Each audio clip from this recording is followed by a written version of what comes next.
E kur të kalon Ramazani, një farforme me i vajtu atë ditë e Ramazani që shme i këthy edhe njëherë, e me i këthy këtë butësi e këtë mirësi në zemrat edhe në shpirtat edhe në personalitetet e njerëzve.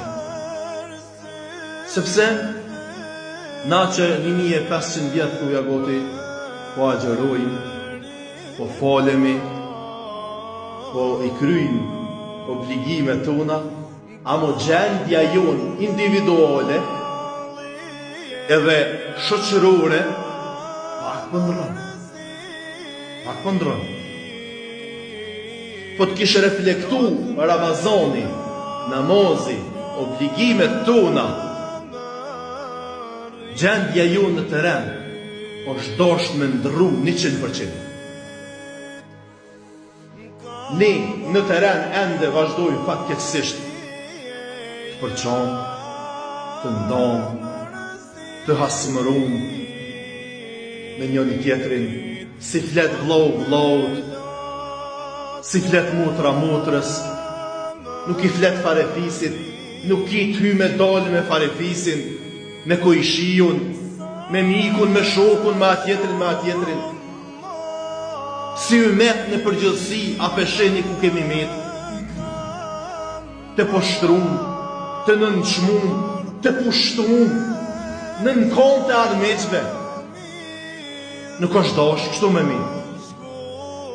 Po të kishë dhonë rezultat, Ramazani, namazi, e gjëra për të cilat jenë të obliguar, ta mën që shdohet, na është dosh pej meje këtu, e se cili në personalitetin e tina individual, në familjet e tona, në logjet tona, në vendet tona, edhe në globin ton, edhe globin me vrejt ndryshimin e 1 milion dhe sa muslimanve që ka të agjeru e një mujtet Ramazan.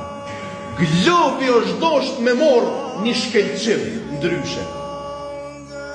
Se lemo personaliteti i njeriut, se lemo familja, se lemo logja, se lemo vendi ku jetojnë. Du të mu dalu, du të mu ndrue edhe logja, edhe shpia, edhe personaliteti i njeriut në Ramazan po edhe jashtë tina.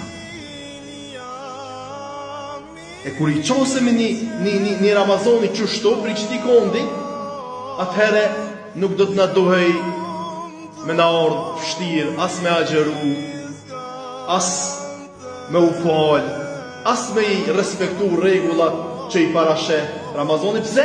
Se e shuhum Ramazanin prej mirësive, prej butësive, prej ëmbëlsive që i ka.